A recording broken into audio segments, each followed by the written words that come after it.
Welcome back to Hoops Lounge. We're the show where Black Lives Matter, always have, always will. My name is Marc Griffin, aka Montreal Mark. I am joined by the usual suspects, Phil Boileau, aka Sporting Phil, and the king of Peg City, the birthday boy, the bald spot that makes Rasheed Wallace whole, Justin Rowan. Ooh.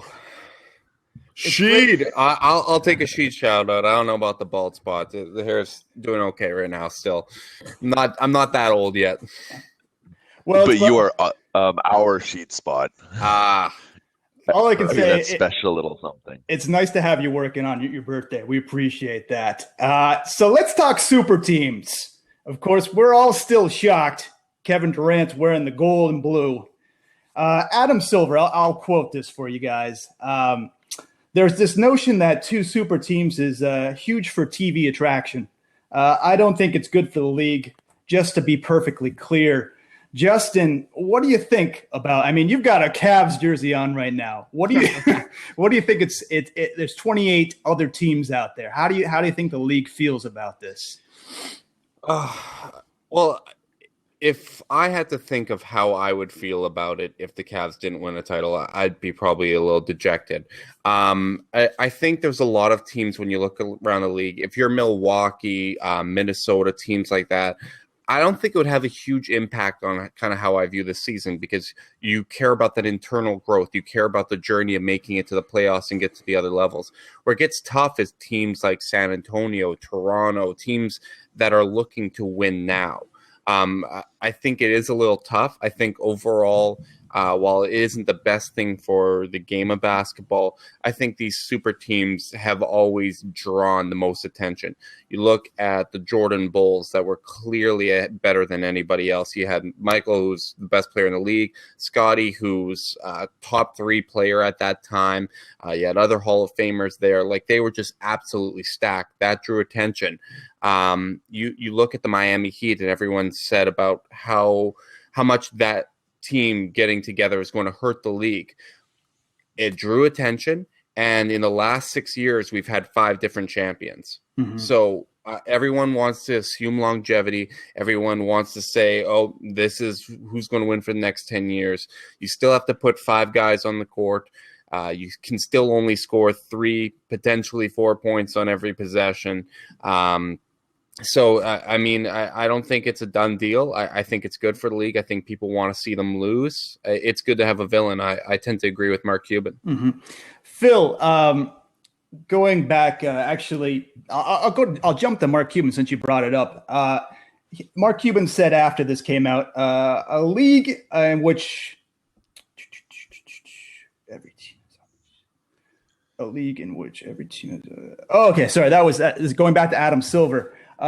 He's looking to have a league where every team has I have way too many notes. A league where every team has the opportunity to compete. If you're one of the bottom ring teams or even a fan of one of these teams, what do you think right now?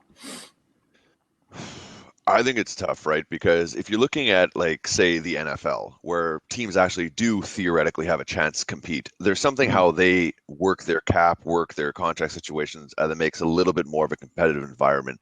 The NBA, to Justin's point, to me, has never been a league of equality. You've always had, in my mind, your top contenders, where every year, realistically, it's kind of like, 3 to 5 teams that kind of play for that, and probably 2 to 3 realistically, and then you have your bottom dwellers. I mean, there's some players there's some cities that you're probably never going to draw a Kevin Durant. Like, if you're the Milwaukee Bucks, yeah, you landed Greg Monroe, but chances are you would never land LeBron James or that. So you have to build through the draft. I think for those bottom teams, it doesn't change much because they're still going to build the way they would have anyways. I think what it does affect is those middle teams, the ones who just sneak into the playoffs, are the ones who are a little bit overspending but don't get the big free agents. Maybe like Chicago, Toronto, like he said. Maybe if you want to even count the Clippers at some point, because they're probably topping out right now. I don't think the bottom team fans see this as that different. I think those fans of the teams that thought they were about to make the jump or almost had a chance, those are the ones really dejected by the situation because they know now instead of a small chance, they have 0. Justin, the collective bargaining agreement, there's an opt-out option next year. Do you think we're going to have a lockout? I don't think there's going to be a lockout. I don't really recall, especially with the last few labor negotiations, I don't remember this much discussion prior to that summer occurring. I think both sides want to get a deal done. At the very most, I can only see it kind of eating a little bit into preseason, which probably wouldn't be the end of the world. But I really don't think that it's going to be that big of a deal. Maybe I'm a little naive.